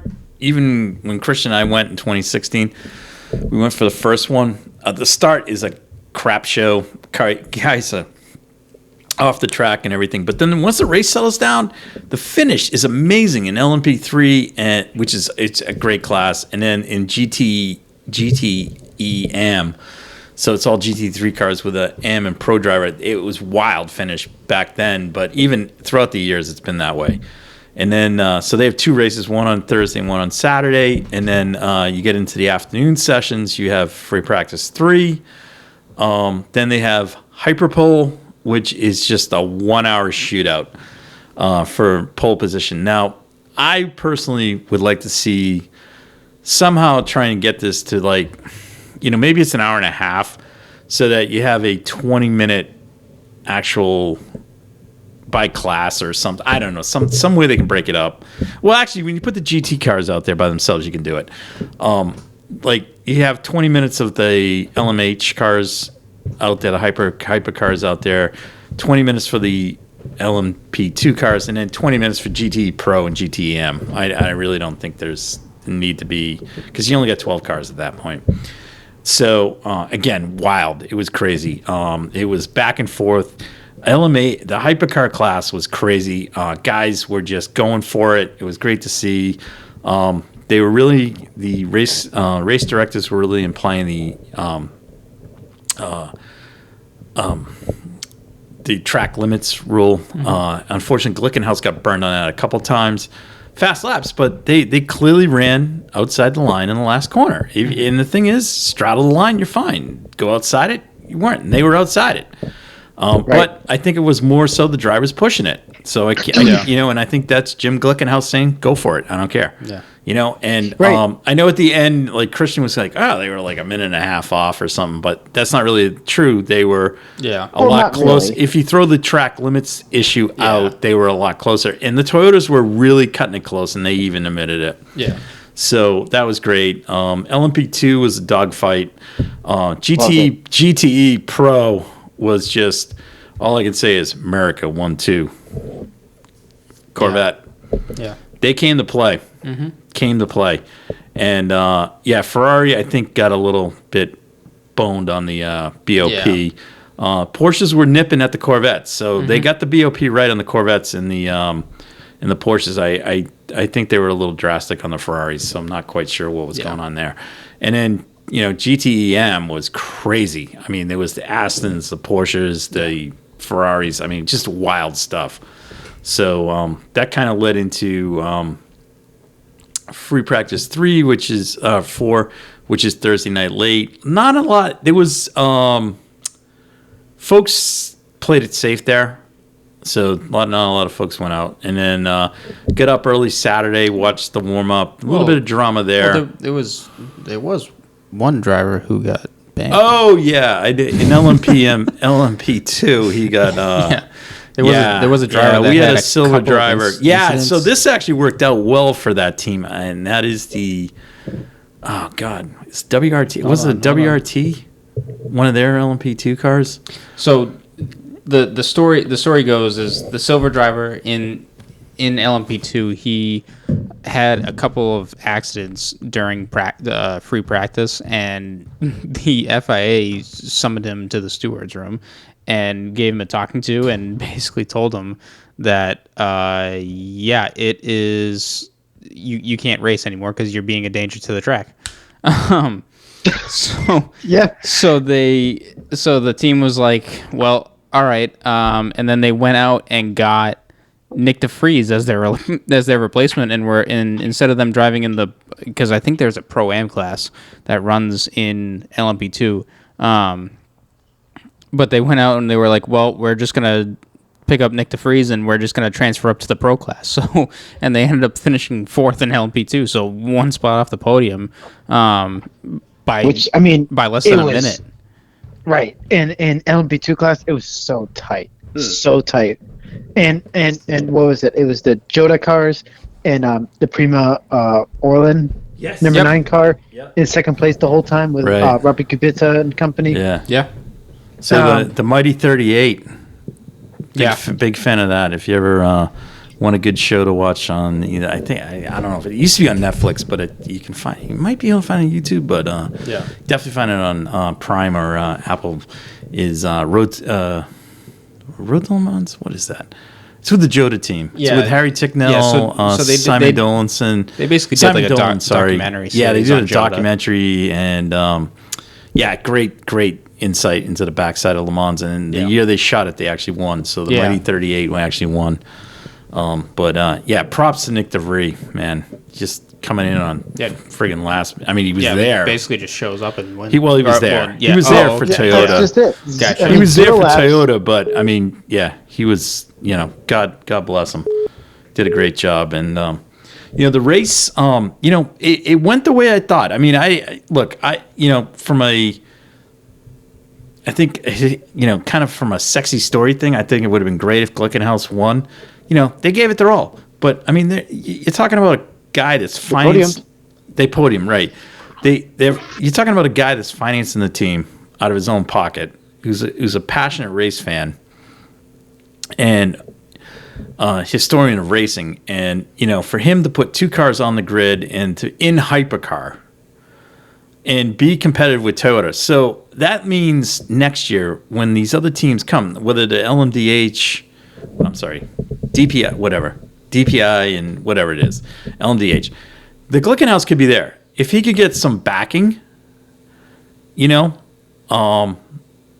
they can compete. I mean, they talk about, doing it with a small budget compared to Toyota. But props on them for showing up and doing that and being in the top 4 all race. Mm-hmm. The Alpine was definitely hosed by BOP. Toyota did what they did. I mean, they ran flawlessly, but I mean, they know. I mean, I think they throughout most of the race were fingers crossed, toes crossed that their cars didn't have problems. Look, and every announcer, commentator was saying all the same thing because every team is sitting there and they're all in the garages. They're like all getting the tears and getting ready to go on the podium. But there was a lot of people around them too. Yeah, because we witnessed it. We saw it. You can run the race for 2 hours and 58 minutes and think you have the best race of your life and you're gonna win and do all that stuff, and there goes the 5 cent part. I mean, look at Corvette. I mean, they ran in GTE Pro. They were dominating. Yeah. First 6 hours, they were running 1-2. And then the 63, which was the IMSA car, I guess, with Jordan Taylor, Nick Tandy, and Antonio Garcia. No, Antonio Garcia. No. Oh, I'm sorry. Yep. Oh, no, I'm sorry. That was, Nicky Kasberg. Sorry. They had an off with a suspension failure and it wrecked the car. Yeah. Couldn't get back. Well, right. And I think the most heartbreaking one was when the LMP2, oh, yeah. Well, the 64 battles it out with the Porsche all night. Now, the 64 had some problems early in the race. They had a driveline issue in warm-up. And, so they were kind of going conservative at the start. And, I think they got to the midway point, and then they were like, let's go, boys. And they did. And, the Porsches ran into problems. And they take the lead. They're running comfortably. And then they just get absolutely annihilated coming out of Tete Rouge. I mean, absolutely annihilated. LMP2 car just looking to make a pass and tries to split them 3 wide then just I don't want to hear I just don't want to. I don't want to hear from that guy going, I didn't see him, dude. You came up on the 2 of them and decided to go down the middle. Yeah, I think the way that guy Francois Perrotta, he's a decent gentleman driver in LMP2. The way I think I've understood multi-class racing, especially nowadays, it's if you are the faster driver overtaking, it's your responsibility to make it clean. That's correct. So it's not if you have a slower car in traffic, whether it is lap traffic or a car of another class. I don't want to go. I won't go down the conspiracy route on this, but that was an AFS Corsa LMP2 car. Uh-huh. So, anyways, that sort of came out. But anyways, so yeah, unfortunately, that was a rough end, and then Porsche and Ferrari kind of battled it out, and Porsche came out on top. Mm-hmm. So, I would have been more vested in Porsche Ferrari if it was the Riley car or if Risi was there. Yes. Oh yeah. But AF Corsa. Well, I think in general we were just. We typically root for any American that goes there. Just American field team. It's but I like Porsche, so I mean, Right. Yep. So then we get to GT Pro AM, and heartbreak there. Friggin' Dempsey Proton dominating with Harry Ticknell, Christian Reed, who runs the Proton side of the team, and this guy is. He's a good gentleman driver. Right now, I think like him and Ben Keating are probably the top two gentleman drivers, and Sebastian Priaulx were just awesome. And props to Patrick Dempsey for being out there. He was at the race all night. Yeah. He was in the garage. I mean, he's an absolute enthusiast. Great to see him there. Yeah. And he congratulates everybody that comes out. They go out and run, and like freaking suspension problem. Front end went and wrecked that race. So tough break to them. Opened the door for Ben Keating's team. Mm-hmm. It's not even TF Sport. Yeah. So TF Sport, and they got a cool sub name, Four Horsemen. I like it. Yeah. But props to Ben. Another just absolute great gentleman driver, absolute force in IMSA, and I love him. The guy, the guy's spending his money, he's enjoying it. Love to see him out there. I kind of wish Jerome Bleekemolen was running with him more. Yeah. But congrats to those guys. They had Marco Sorensen in the car, who is just that guy's an animal in an Aston, and then stupid fast, and then we had the WeatherTech Racing Porsche. Yeah. With no, it wasn't even that. The team was just WeatherTech, yeah. Anyways, so but I think it was also a Proton Porsche. Yeah. It wasn't Proton Dempsey, it was Proton WeatherTech Porsche. Yeah. Anyways, so we had Cooper McNeil, Tom Merrill, and I don't know. Ander Lauer. No, who? Ander Lauer. Who? And Lauer. I don't know. I'm reading the name. I thought it was a Porsche guy. I don't know. Anyways, it wasn't Richard Leitz? No. All right. So congrats to those guys. And then, in third place, Formula, just somebody, another stalwart from the North America in both IMSA and WEC, Paul Delana, with my hero, Nicky Team. They finished third. Yeah. So that was kind of fun. So that was North America 1-2. Yeah. Canada. Someday Big Daddy Stroll would like to see that. But anyways, ka-ching. That kind of 6 hours to go. I was up, and then the Corvette went off. I mean, I was at that point. I was like, ugh.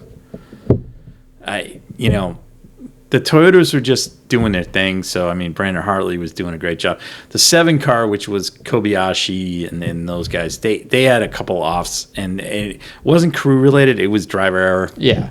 So. Yeah, Kobayashi, Mike Conway, and Jose Lopez. Lopez kind of killed him. He was definitely Achilles. I hate it. He's a good driver, but he's had a couple big blunders over the last 2 years, so I question whether he'll be back. And I mean, next year with LMDH and GTP cars, TPI, whatever. Yeah, so that I think looking forward into next year. Next year, next year there's a build up. Yeah. I mean, you're going to see Porsche there. I think next year will be a growing year. Ferrari, yes. I think the years. I think 24, 25, 26. Yeah. Those are going to be Yes. thing. Yeah, because next year is going to be a learning year for everyone. So then a couple things coming up. One thing that came up over the week was that GT Pro is done. That's a pity. I don't like it. It's going to be, everything's going to move to a GTD platform in 2024. 2023, yes, you can run your GTE cars, but you got to run Pro-Am. Yeah. So if Corvette / Pratt & Miller's going back, they got to put a bronze driver in. Yeah. Now, there are bronze drivers out there. All right. So, one is, I jokingly said this to Christian. I said Ben Keating, but Ben Keating, I don't think owns a Chevrolet dealership. No. So, or a General Motors dealership. He owns a Ford. He owns a bunch of Ford, bunch of Fiat Chrysler type setups, but I don't think he owns a. So I'm not sure if that's going to work. But I mean, who knows? We'll see what happens. What I'm concerned about is going forward after that is we move to a GT3 platform, and again Pro-Am. Well, and is it a GT3 platform? It is, or is it GT. Sorry. Let me rephrase that. What I've seen is it's not GT3. It's like GT3 Evo. Like they're calling it Evo, but it's GT. What it is just you just GT3. Show up with it. It's not a souped up GT3. No. Good. So, I wanted to make sure that wasn't. Pratt and Miller are building a GT3 Corvette. Well, they have one. They have one. Sorry. Let me rephrase that. They've taken the GT Pro car and made it a GT3 car. Right. So what's going to happen is it's going to be GT. Whatever it's going to be, GT3. It's going to be GT3 Pro-Am. So it's like if you watch any of the Fan Attack World Challenge series that SRO puts on, it's going to be the Pro-Am class. I really don't want to see that. Okay, because when I watch that particular portion of a GTE SRO race, it is a crash fest. Yeah. Okay, and normally it's the AM guy that wrecks the car. He's driving over his head. Yeah. The class that I really enjoy is the GT3 Pro class. Yeah. Okay. Yeah. Now we have that. We have that to a degree in IMSA right now, but we just don't have enough cars. The best example of what should be that is the Turner car with Arberlin and Foley. Okay. I guess the Hardpoint car. The Wright Motorsports car with Halen and I forget who drives with him. They're pretty good, but they're I think there's a missed opportunity here. There's a ton of manufacturers. It opens it up to Acura, Mercedes, Lamborghini, Audi. It opens up, obviously Porsche. It opens up to Corvette. The other one that's out there too is Ford with the Mustang GT3 built by Multimatic. Yep. So I mean, there's an opportunity here, but let's have a pro class. I mean, Jesus. I mean, there's guys that can run amateur teams in GT3 with pro drivers. Okay. Yeah. And I know you're gonna have 1,000 cars there. I don't care, but it. Yeah, but that honestly, I think what they're doing is they're opening the opportunity to open up more opportunity for more manufacturers in the series. Well, there's more manufacturers. But is the driving quality better? It isn't. Right. No, and that's the thing. It's like the GT3 platform. Yes, there's a lot of cars you can choose from. So perfect. But if your solution is so just to simplify it, I'm going to go LMDH is GTP because that's what IMSA is. Whatever. So you're going to have GTP, which is going to be your pro lineup. And then LMP2, we're not sure how long, we don't even know how long that's going to last because that's they're supposed to switch up into the there's new some generation. Kind of life cycle thing there, which is disappointing. But so you're looking into the future of it's going to be GTP, LMP2, and GT3. And GT3 is GT3 Pro-Am. Yes, and so you're basically having a prototype class, which is all pro. You know what? This is a discussion for another podcast. Yeah, is all the driver right. But so I think the general consensus is we want to see pro lineups, I'm just and then have if you're gonna have a pro-am class, have a pro class. Just to add on to this point, you're gonna see in the LMH GTP class a lot of factory teams. Yes. Even the private tier teams are going to have superstar drivers. LMP2 has a deep field of whatever pro drivers. Yeah. And even the AMs in that class are good. Yeah. All right, except for the French guy that got booted. Anyways, and then you're gonna tell me that you're gonna run GT3 with pro am drivers, and basically you're looking at what happened in the Road to Le Mans race. There was a ton of GT pro am cars, GT3 pro am cars binned. Yeah. I mean, some guy put a Mercedes off. I mean, like, he was like looking in his mirrors, and you go, "Oh, I'm in the grass," and then next thing you know, he's snapping across to the inside. Because this is what happens with what was World And Challenge. I'm not SRO knocking AM drivers, but when you're talking World Endurance, you're talking. This is the highest end. I mean, I get it in IMSA. A lot of the guys pay the freight, but you know what? I'd prefer seeing GTD. I would prefer it was all pro. Yeah, I swear to God. But I mean, but this whatever. This is what you see with this level of racing too, is because it ultimately okay, so all these guys pay this amount of money, and we've had these talks before too, where you pay all this money and then you basically go for, you know what, even the Porsche Cup races, right? 45-minute races, but you have one caution and it's a 30-minute caution sometimes. Yeah. So then you only have 15-minute races. So I mean, really, like, is it? I don't really want to see. I want to see awesome racing. I don't want to see. I don't want to see. Because I think if that was all pro, that'd be just a mess. I mean, it'd be you know what, the Nürburgring. If you throw out the lower classes, which have the AM drivers, a lot of the little problems happen in that. I mean, it's a 13-mile track, and it's like the width of a cow path. But anyways, there was the big incident with the Vantor brothers this year, but take that out. I mean, those guys are nose to tail on that thing, and I can only imagine at Le Mans what they would be in that class. So, I'm hoping that something comes from that. You know, it's sad to see GT LM, GT Pro, whatever it is. GT2. Yeah, I hate to see it go. I mean, it's just, I was like, I really enjoy that class, but you know, it is what it is. But I really think that there needs to be kind of a mindset there. I will say this: if IMSA continues on this path that it is right now, it will be inundated with factory teams in GTD. Because if you're going to be outlawed in WAC, meaning an outlawed in the sense that it's pro-am, these manufacturers are going to come to IMSA and we're going to run here because we want our pro drivers to run somewhere, and that's what's so. You know, hopefully it'll be IMSA's bonanza. You know. And that's why I think IMSA's been a little, like, on that particular issue, they've been a little bit more, you really need to go pro. Yeah. But anyways.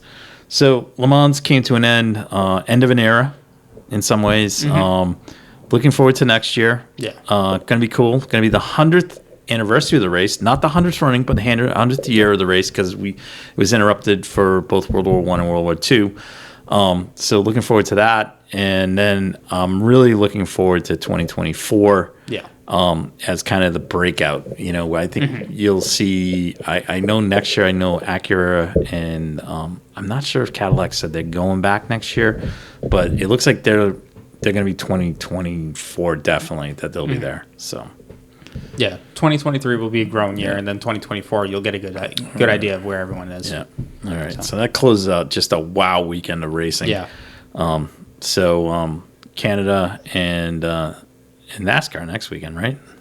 And the 6 hours of New England. Oh, yeah. Yeah. All right. Yes. What a legendary race that's going to be. All right, boys. I know you got your big call coming up shortly, team strategy call and stuff. I saw that, the field's filling up, and we have, you guys got 3 other challenges in the pro class. There's going to be 16 there's 16 teams total, and there's 4. There's only one that matters in pro. There's 4 that's confirmed in pro. There's one that's a TBD. Do I have to say it? Yeah. Anyways, knowing the driver lineup that you have in this is pretty stacked.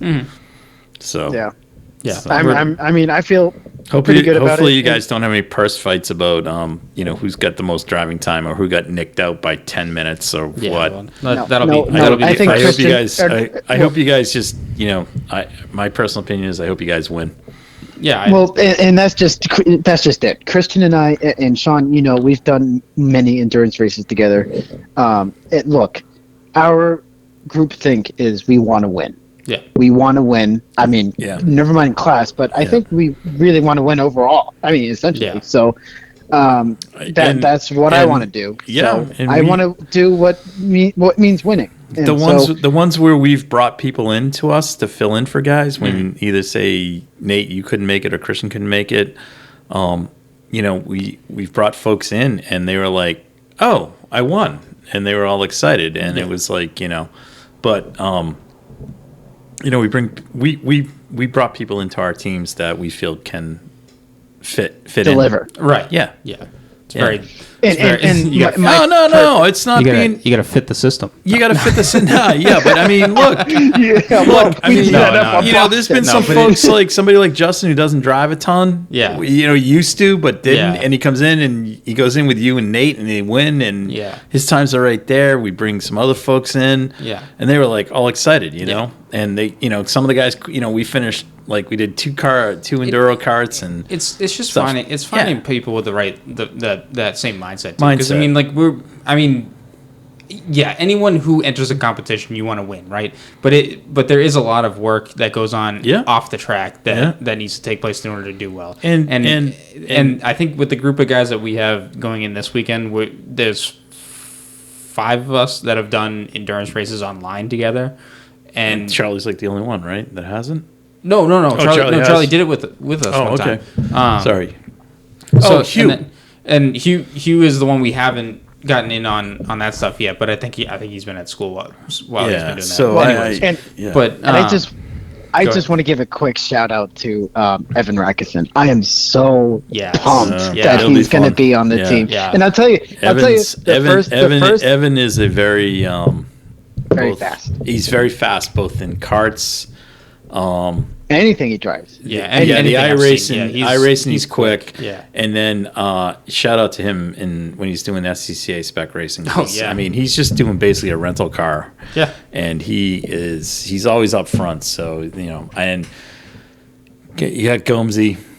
Yep. I think, that's he's he's coming in with track knowledge. He's coming in with track knowledge, but he's quick. He's quick. I mean, it's amazing. And, I mean, I'm running against him in Pro League, in the F1 Indoors Pro League. Me and him finished. The last race of the season summed it up perfectly. I won the championship by 1 point, but he won the last race and got the fastest lap by 1,000th of a second. That couldn't have summed up how close we were throughout that whole season, and it was like that the whole way through. Also, I mean, at the last big event at F1 Boston X1 Boston pre the COVID shutdown, Nate, it was the charity event. Sure was. Yeah, I won in medium class. You won. I think you won in medium. I think Alex won in lightweight. Lightweight, and I don't know who won in heavy. I don't know. Was it you? No, I did. No, because I was batting one of Christian's nemesis from his junior league days. Yeah. You know who? I don't want to say who. Okay. I think I know who it is. We'll just I was not. It was a little. Anyways, it was fun, but no, it's fun. And then, but it was. But so I think you guys really. I don't look if we don't finish in the podium, at least in pro class, that'll be a disappointment. If you guys don't finish on top step, that's gonna be a disappointment. You're all fired. That's what. Nate, you know what it's like to fire people. I do. I might fire you guys from the podcast if you guys don't finish on top. Well, it's funny. Next podcast. Next podcast will be me solo while Christian and Nate are with the Alex and Charlie. But you're gonna produce the next one. So we'll see how that works. Yeah, that won't work too well. But anyways. Right. And who is Alex and Charlie racing for? It's not Formula Hooligan racing. No. Sorry. All right, fellas. I'm sorry. No, that's just that. We're racing for our made-up team. It's fine. Yeah, so it's fine. But it should be a good time. At least there's 4 teams. Okay. Yeah. In pro. So, Well, and there's a battle for the podium. And this TBD team. I don't know where that. What is this TBD team? I don't know. Free agent team. I don't. Who knows? Like the touring car championship team. No. Look, there's a question mark next to how many drivers are going to be racing on the touring car racing team. So I don't know how many guys they're showing up with. They always do that. They put it out in. Nate, hey, did you know these are gas karts, right? Yeah. Okay, just checking. No, they race gas karts. I know. I'm just giving a shit.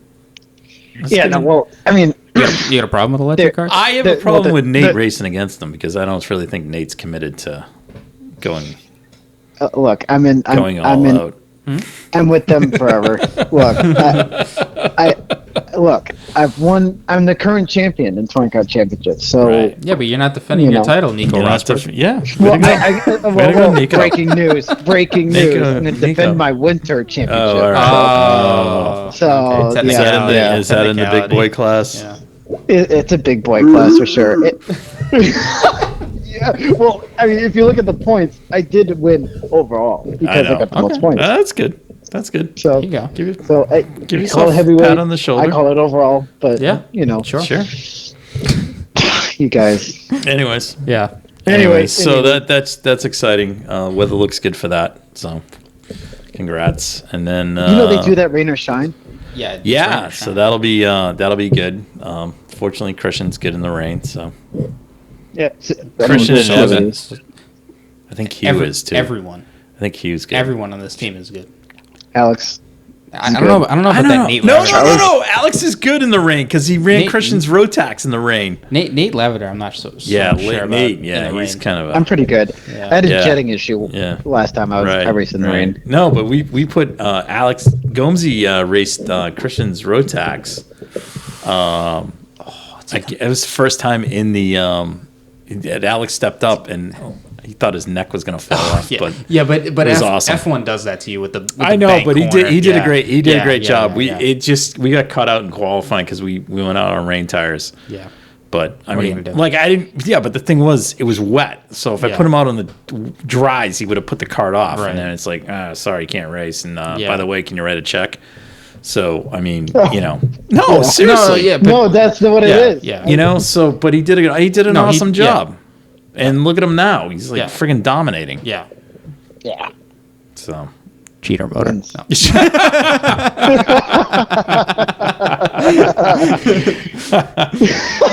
Wow. No. So that just happened. Yeah. Anyways, send those complaints to Christian Abbott. Anyways, so less complaints about Nathan this time. Yeah, no, nothing from Nate. So, anyways, Nate said that. Yeah. So next week we'll have a wrap up on the New England Endurance Classic. Is that it? New England Endurance 6 hours of New England. 6 hours of New England from. Come on, Sean. Where is that from? At Club Motorsports. Club Motorsports up in Tamworth, New Hampshire. Yeah. So it should be a fun time. Yeah. So congrats to that. There is a. Let me see if I can find it. Can I watch it? Can I view the timing screen online? I don't know what they have. I saw that they were posting sometimes. I think there's an app you can follow the race on. Yeah, it's like Racetrack. I think is what it's called. Okay, yeah, I know. I'll have to. All right. To see. Well, good luck to you guys in that. But there is a. Thank you. They are doing an endurance, a 6-hour race at Lime Rock. It's called the Fall Karting Classic. Yeah, but that's in October. It's when you say Lime Rock, it's just FYI. That's in the. Skippy, it's in the Skippy track up top. It's not the full track. It's not the full track. No, but it's called the Fall Karting. Although Karting Lime Rock Classic. in a friggin' cart would be awesome. Yeah, it would be. Sure would. It would be. It would be amazing. Right. No, it would be it would be awesome. Yeah. Anyways, but so good luck to that, boys. Yeah. I don't know. Thank you. I don't have anything else. I think this is it. I think that's it. Yeah. So next week we'll talk a little F1, little NASCAR, and some karting. IndyCar. Yeah. Karting. IndyCar coming up too, or no, not this weekend. 2 weeks. No, a week off. Oh, okay. Yeah, okay. 2 weeks. So the same weekend at Watkins Glen with the 6 hours for IMSA. Yes. Is Mid Ohio. So No. They're not the same weekend? Nope. Oh, No. sorry. Nope. I thought they were. So the weekend. So this upcoming weekend, it's going to be Canadian Grand Prix. Yeah. And our endurance karting race, and then NASCAR at Nashville. No, NASCAR's not at Nashville. Not this weekend. Not this weekend. They're off on Father's Day. The weekend after, which is going to be the 25th and 26th, is going to be NHKA race 3 and 4, and then it's going to be the 6 hours of the Glen for IMSA, and then it's going to be NASCAR at Nashville. Okay. And then nice. The big weekend of 4th of July is going to be it's going to be everybody. Is going to be IMSA F1 IndyCar. Yeah, and I think NASCAR as well in there. So America. Road America. Anyways. At Road America. Yeah, that's going to be a huge one. Anyways, so that'll wrap up episode 6. Thanks again for listening. Shout out to the fathers out there. Happy Father's Day, and good luck to you guys this weekend. Yeah. Thanks again for listening. Thank you Appreciate very much. Have a good night. Thank you guys for listening to the Redness Podcast, hosted by Christian Abbott, Sean Abbott, and Nathan Lavin. It's produced by Christian Abbott, and music is by Alex Wart and Harrison Tate.